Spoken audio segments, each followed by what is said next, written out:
In 1795, three teenage boys rowed out to a small, uninhabited island off the coast of Nova Scotia. They were looking for adventure.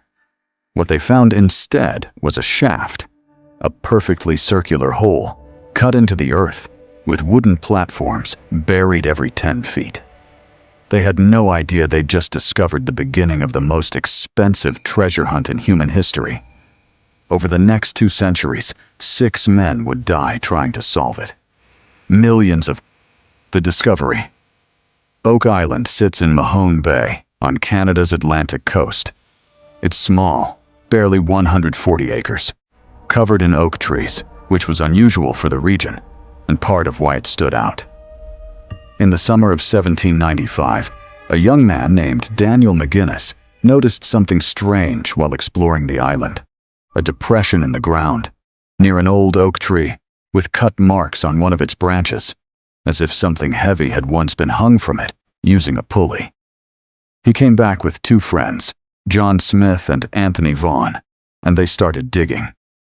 At around 10 feet down, they hit a layer of flagstones. Below that, a wooden platform. They kept digging. At 20 feet, another platform. At 30 feet, another. The boys didn't have the tools or the money to go deeper, but they were convinced of one thing. Someone had buried something here, and they'd gone to enormous lengths to protect it. Word spread, and what started as 3 boys with shovels would eventually become a multi-million-dollar excavation that has never stopped, not completely, for over 225 years. The Flood Tunnel. The first serious excavation came in 1803, when a group called the Onslow Company took over. They dug down past 90 feet, finding more wooden platforms every 10 feet, some layered with charcoal, some with putty, one reportedly with coconut fiber, which doesn't naturally grow anywhere near Nova Scotia. At around 90 feet, they say they found a stone slab with strange symbols carved into it. Depending on which account you believe, it was later translated to read something like, 40 feet below, 2 million pounds are buried. Nobody has ever produced the original stone. It disappeared decades ago. But the story stuck, and it's part of what's kept treasure hunters coming back for 2 centuries. Then came the moment that would define Oak Island forever. The diggers left the site overnight. When they returned the next morning, the pit had flooded, filled with seawater up to the 33-foot mark. They bailed. It refilled. They tried again. Same result. Later investigations suggested the original builders had engineered a flood tunnel, a hidden channel connecting the pit to the ocean, designed specifically to drown anyone who dug too deep without knowing the trick. If true, that means whoever built this wasn't hiding something in a hurry. They had engineers, they had time, and they had a very serious reason to make sure nobody got in. The deaths begin. For the next 100 years, one company after another tried to beat the pit, and one company after another failed, running out of money or giving up after the shaft flooded again. In 1861, tragedy struck for the first time. A boiler used to pump water out of the pit exploded, and one worker was killed. It wouldn't be the last death. Over the following decades, cave-ins, drowning, and mysterious accidents would claim 5 more lives. By the 1960s, the island had earned a grim nickname among locals. The island that takes 6 men before it gives up its secret. That number, 6, became almost mythical. Some believed the island itself wouldn't reveal the treasure until a 6th person had died trying to find it. In 1965, during another excavation attempt, a father and son were overcome by toxic gas in the shaft, along with 2 other men. 2 of them died. That brought the total to 6 deaths. Whether you believe in curses or not, it's hard to ignore the pattern. This wasn't just a hole that was difficult to dig. Something about Oak Island seemed determined to keep people out. Who built it? This is where the story stops being simple treasure hunting and turns into a genuine historical mystery. Because the real question was never just what's down there. It's who had the ability to build this in the first place.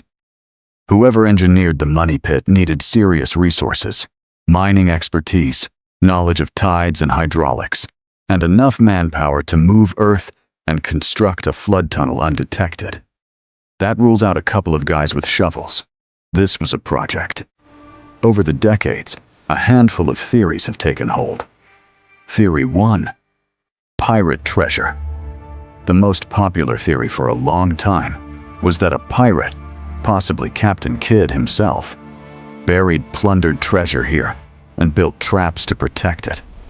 It fits neatly with the island's oak trees, isolation, and coastal location, all near old pirate shipping lanes. Theory 2. The Knights Templar. A more elaborate theory suggests the pit was built by the Knights Templar, hiding treasure, or even religious relics, centuries before Columbus reached the Americas.